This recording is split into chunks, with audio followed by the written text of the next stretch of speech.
国健署公布2间加热粉厂商拢总是14项产品会当有条件来通过审查，这正做是2025年世界抗菌大会的一个讨论的重点。医生甲民间团体针对国健署通过的加热粉的议题，是提出真侪建议甲批评。原来国健署是回应讲，目前只是有条件来通过，原来上车时间是也未确定。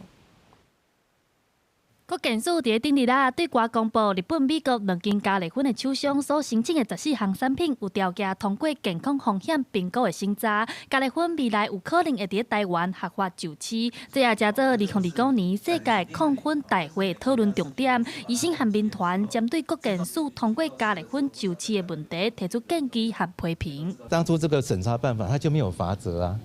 它本来只有通过跟不通过，它并没有像烟害防治法有写这么多的法则，所以我们是不是有没有什么这个补充的办法说，那你哪一点没做到，我要罚你多少钱？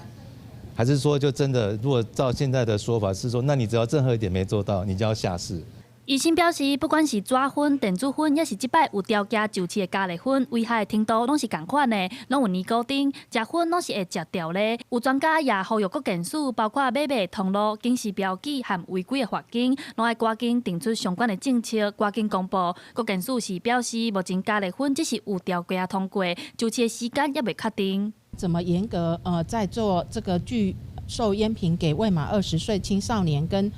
孕妇等这些易敏感族群。另外就是对于贩售点，我们有更多的一些，请他要对于每个贩售点的一些要求。国健署强调，若是未来2间加热粉厂商有违规、无愿意配合的行为，拢会马上取消资格。另外，未来也会针对加热粉条例使用者提供改粉的服务，希望会当减少烟害对个人的影响。记者戴亚轩、王兴忠台北报道。